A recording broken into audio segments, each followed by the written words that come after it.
अगर आप स्मोक करते हो तो आपके लिए एक बैड न्यूज़ है बिकॉज इंडिया में स्मोकिंग के रिगार्डिंग स्मोकिंग को रेगुलेट करने के लिए न्यू रूल्स एंड रेगुलेशंस आने वाले हैं एंड इस बिल का नाम है cigarette and other tobacco products amendment bill 2020 and इस बिल की वजह से national restaurant association of India भी नाराज है। बट पॉइंट इज कि इस बिल में ऐसा क्या है, ऐसे क्या प्रोविजंस हैं जिसकी वजह से हर कोई नाराज है। सो इस बिल का पहला प्रोविजन ये है कि अब स्मोकिंग करने की मिनिमम एज 21 साल है। पहले ये एज 18 साल हुआ करती थी और उसी हिसाब से अब अगर कोई शॉपकीपर किसी ऐसे व्यक्ति को जिसकी उम्र 21 साल से कम है कोई सिगरेट बेचेगा या कोई और दूसरा टोबैको प्रोडक्ट बेचेगा तो इस अपराध के लिए उस व्यक्ति को 1 लाख तक का फाइन देना पड़ सकता है और 7 साल तक की जेल भी हो सकती है। पहले इस अपराध के लिए शॉपकीपर को सिर्फ 200 रुपए का फाइन था। आप समझ रहे हो कितना ग्रेव हो गया है कि पहले 200 रुपए का अपराध था ये, अब 200 रुपए के अपराध को 1 लाख रुपए का बना दिया गया है। दूसरा प्रोविजन इस बिल का यह है कि पहले हमें रेस्टोरेंट्स में एंड एयरपोर्ट्स पे स्मोकिंग रूम्स देखने को मिला करते थे, लेकिन अब वो स्मोकिंग रूम्स हटा दिए जाएंगे। नेक्स्ट प्रोविजन इस बिल का यह है कि पहले जो शॉपकीपर्स थे वो लूज सिगरेट बेचा करते थे, लूज प्रोडक्ट्स, 1 सिगरेट 2 सिगरेट, लेकिन अब अगर उन्हें कोई भी टोबैको प्रोडक्ट या सिगरेट बेचनी है तो वो पैकेट में ही बेची जाएगी इंटैक्ट सील के साथ। इस बिल का नेक्स्ट प्रोविजन यह है कि अब छोटे से छोटे दुकानदार को भी अगर सिगरेट बेचनी है या कोई दूसरा टोबैको प्रोडक्ट बेचना है तो इसके लिए भी उसे लाइसेंस चाहिए होगा। नेक्स्ट प्रोविजन इस बिल में यह है कि पहले पब्लिक स्मोकिंग के लिए सिर्फ 200 रुपये फाइन था, मतलब पब्लिक में स्मोक करना मतलब 200 रुपये का फाइन था और वो इतना इम्प्लीमेंट भी नहीं होता था। लेकिन अब अगर आप पब्लिक में स्मोक करोगे पब्लिक प्लेस पे तो उसके लिए आपको 2000 का फाइन है। अगर आप ध्यान से देखोगे यहाँ पर कुछ आपको सिमिलैरिटी दिख रही होगी। किस चीज़ से? मोटर व्हीकल्स अमेंडमेंट एक्ट में। मतलब क्या था कि पहले जो था अपना जो ट्रैफिक चलान्स थे वो भी बहुत लीनियंट थे, 100 रुपये 200 रुपये 500 रुपये, लेकिन उनको एकदम से हैवी कर दिया गया और उसको इम्प्लीमेंट किया गया।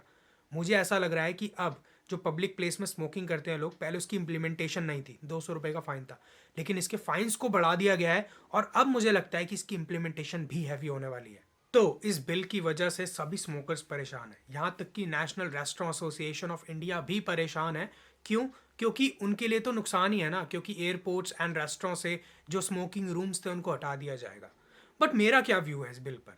तो मुझे लगता है कहीं हद तक कहीं ना कहीं ये बिल ठीक है। उसके कुछ रीजंस हैं। रीजन नंबर 1, टोबैको और इस तरह के प्रोडक्ट्स को कल्टीवेट करने के लिए ही हमें हाई लेवल के पेस्टिसाइड्स, हर्बिसाइड्स एंड फंगिसाइड्स की जरूरत पड़ती है और मुझे लगता है इन पेस्टिसाइड्स, हर्बिसाइड्स एंड फंगिसाइड्स को हम किसी और अच्छे फ्रूट में या किसी और वेजिटेबल में, किसी और अच्छे प्रोडक्ट में इन्वेस्ट कर सकते हैं। रीजन नंबर 2, जो लोग इन टोबैको प्रोडक्ट्स को कल्टीवेट करते हैं उनकी हेल्थ पर बहुत ही नेगेटिव इम्पैक्ट पड़ता है। रीजन नंबर 3, जब उनकी हेल्थ पर नेगेटिव इम्पैक्ट पड़ता है तो वो सारा बर्डन कहीं ना कहीं सेंट्रल एंड स्टेट गवर्नमेंट्स पर आ जाता है, गवर्नमेंट पर आ जाता है। आप सोच रहे होगे कैसे? तो इसको हम 2 कैटेगरी में डिवाइड करते हैं। पहली कैटेगरी वो जो गवर्नमेंट स्कीम्स प्रोवाइड करती है, दूसरी कैटेगरी के बारे में हम बाद में बात करेंगे। सो अगर हम स्कीम्स की बात करें तो गवर्नमेंट कई तरह की एड प्रोवाइड करती है, फाइनेंशियल एड भी प्रोवाइड करती है, मेडिकल एड भी प्रोवाइड करती है। इन स्कीम्स में से अगर मैं कुछ के नाम आपको बताऊं तो उसमें होगा आयुष्मान भारत स्कीम हो गई एंड यूनिवर्सल हेल्थ इंश्योरेंस हो गई, और दूसरी भी बहुत सारी स्कीम्स हैं जो इस तरह से financial and medical aid provide करती है। अब आप सोच रहे होगे कि हर किसी इंसान को स्कीम्स का बेनिफिट नहीं मिलता है, तो आप एकदम ठीक हो, इसलिए मैंने सेकंड कैटेगरी की बात की थी। अब जो लोग स्कीम्स में नहीं आते हैं, जो लोग स्कीम्स में कवर नहीं होते हैं, वो कहीं ना कहीं गवर्नमेंट हॉस्पिटल्स की तरफ भागते हैं। वो हॉस्पिटल्स जो कहीं ना कहीं म्यूनिसिपल कॉरपोरेशंस द्वारा ऑपरेट किए जाते हैं, वहाँ पर कार्ड बनवाने से लेके चेकअप करवाने से लेके दवाइयाँ तक सब कुछ आपको फ्री में मिलता है।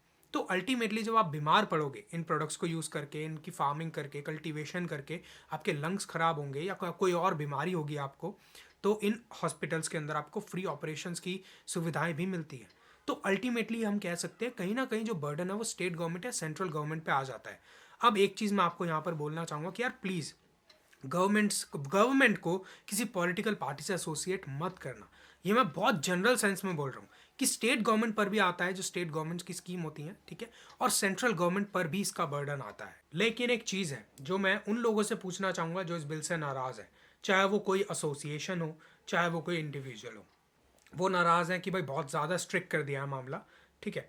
तो मैं आपसे ये पूछना चाहूँगा कि जब कोई कांड हो जाता है, लेट्स से रेप हो जाता है किसी का, तो हम डिमांड करते हैं भाई स्ट्रिक्ट करो लॉ, दुबई जैसे लॉ लाओ, वहाँ जैसे लॉ लाओ, स्ट्रिक्ट होना चाहिए मामला, ठीक है। लेकिन जब अपने पे बात आती है अपनी जो लत है, लत कह सकते हो, या एसोसिएशन की मैं बात करूँ, अपने जो प्रॉफिट्स हैं, जो पैसे की बात है, जब वहाँ पर इफेक्ट पड़ता है, जब अपने पे बात आती है, तो नहीं, हमें स्ट्रिक्ट लॉज नहीं चाहिए। तो ऐसे डबल स्टैंडर्ड्स हम क्यों अपनाते हैं? स्ट्रिक्ट लॉज होने चाहिए तो भाई सारे स्ट्रिक्ट लॉज होने चाहिए। और अगर गवर्नमेंट कुछ करना चाहती है, ठीक है, जिस तरह से अभी हमें ट्रैफिक चालान देखने को मिलते थे, ठीक है, रेगुलेशंस को हैवी कर दिया गया, पेनल्टीज को हैवी कर दिया गया। अब इस केस के अंदर भी क्या हो रहा है, स्मोकिंग पेनल्टीज को हैवी किया जा रहा है। तो क्या इशू है इसमें? हम अपनी कंट्री को दूसरी कंट्री से कंपेयर करना चाहते हैं, दुबई से और इन सब चीज़ों से। जब कोई कांड हो जाता है, बड़ा कांड हो जाता है, तब भी हम चाहते हैं कि हमारे लॉ स्ट्रिक्ट हो जाए। लेकिन जब गवर्नमेंट ट्राई करती है लॉज को स्ट्रिक्ट करने के लिए, तो हम क्या करते हैं, लेटर लिखते हैं गवर्नमेंट को कि भाई नहीं, ऐसा नहीं करो, अपने लॉ को वापस लो। तो मुझे लगता है कि ये चीज़, ये बिल एकदम ठीक है अपनी जगह।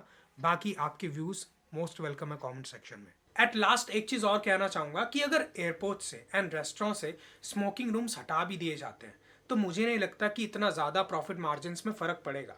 एंड अगर थोड़ा बहुत प्रॉफिट में मार्जिन में फ़र्क पड़ता भी है, तो मुझे लगता है कि प्रॉफिट से ज़्यादा मायने सोशल वेलफेयर रखता है। That's all.